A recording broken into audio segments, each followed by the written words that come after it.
Thank you, Right Honorable Speaker. And I'd like to appreciate the Minister for the statement, but I'm very disappointed, especially as a journalist. The rate at which journalists are being brutalized in circumstances like this is very alarming, and I'd like to say to this Parliament that Miracle is not the only journalist that has been injured in situations like this. And most of the time, the government will try to compensate or to buy a camera to replace it or to pay the bills. But what are the bills? What about other journalists? Because, Right Honorable Speaker, there are many other journalists that are being brutalized, that are being injured. Some of them will never be able to work again. There's been Twa Muchibi at NBS Television. There was Yuda Musisi, formerly of BBS. There is David Dubowa of Daily Monitor. There is Ali Mivule, who is formerly of NTV. There is Ashraf Kasirie, who everyone knows very well what happened to him. There's Joshua Mujunga, and the list goes on and on. And from my understanding, I think the government takes for granted journalists, because first of all, you know that the pay for journalists is very little. So when someone is injured and then you go there and then you're buying a new camera and then you're paying the bills, you think that is enough. I don't think it is enough. And secondly, Right Honorable Speaker, I heard the minister the other day saying, oh, they should be taken to court as individuals. But these people are in masks from head to toe. You cannot identify the person. So how do you go to court? How can they be accountable when you can't even identify them? It is very saddening, it is very heartbreaking, and I think the government should reflect on the things that you're doing. Even the people who didn't know about the brutality of this government are angry. Some people are not talking, but they're really boiling. And one day, Right Honorable Speaker, this whole bubble will burst. Thank you. Thank you, Honorable Solo Kawempe. Thank you, Honorable Speaker. Then Honorable Ongisto. I'm Solo, not Kasoro. So. Yeah. So stop using that name in the corridor then. Honorable Soro. So, Right Honorable Speaker, many times the NRM government says that the opposition are spoiling the image of this country. And they say that we have made a very big part in scaring tourists and other people to come to this country. Yes. But Right Honorable Speaker, when you look at what is happening in our country, what happened in Kawempe, you can say that actually the police or this government is its own opposition of its image. It attracts the world to see whatever is happening here. Right Honorable Speaker, I was a victim on Monday. What happened in Kawempe? The Jat people wanted to kick my private parts. It's only that I had the background of the ghetto in Ibwaise. If I didn't have tactics, it would be another story as it is now. When you look at the clothes I used that day and you look at them, you can't believe that it's a member of parliament that was harassed the way it was.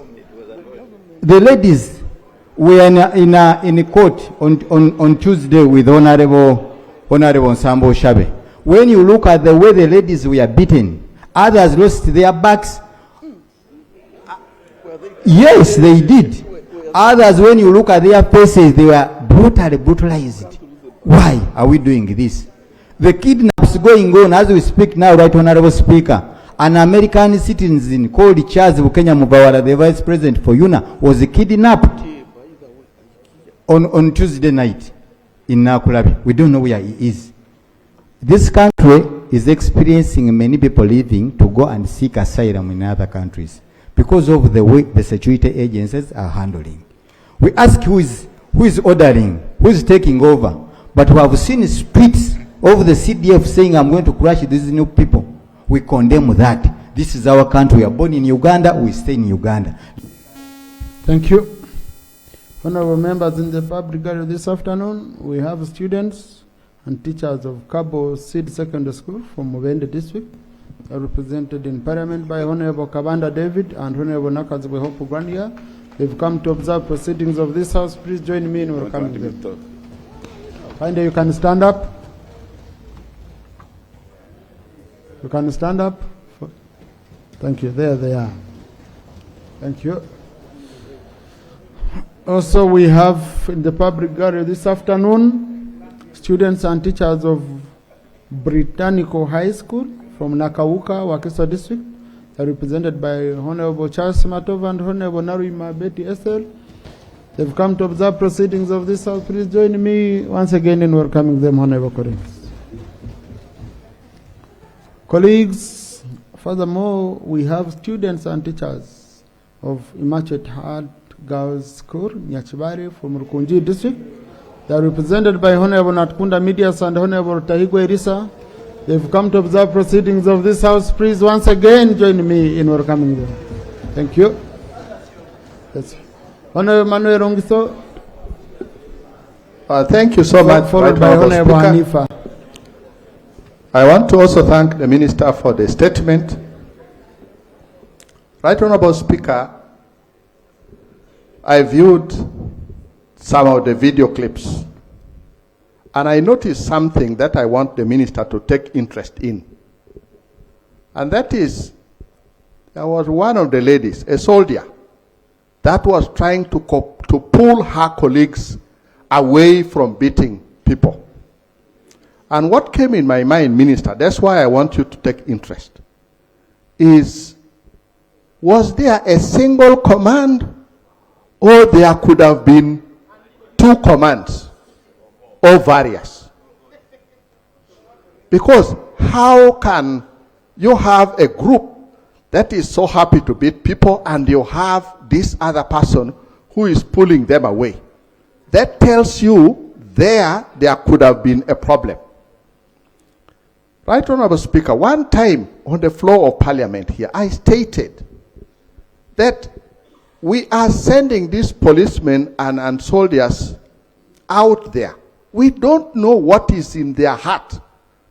Because in their training, some of the things they are sent to do, they don't like. They know that it is not professional to be sent to do what they are being asked to do. And one day, like my sister stated, if one of them gets annoyed, and that is why we also need to question whether some of them are doing it because they think they should do that, or they are doing it with the intention of actually spoiling the name of the government. You never know. Minister, you need to take interest, because some of them may be not happy and they think they should do something extreme in order to spoil the name of the government. So you need to look at all this if anything positive is supposed to come. Thank you, Right Honorable Speaker. Thank you, Honorable Hanifa. And thank you, Right Then Honorable Speaker. Honorable Mpuga. I want to thank the Minister for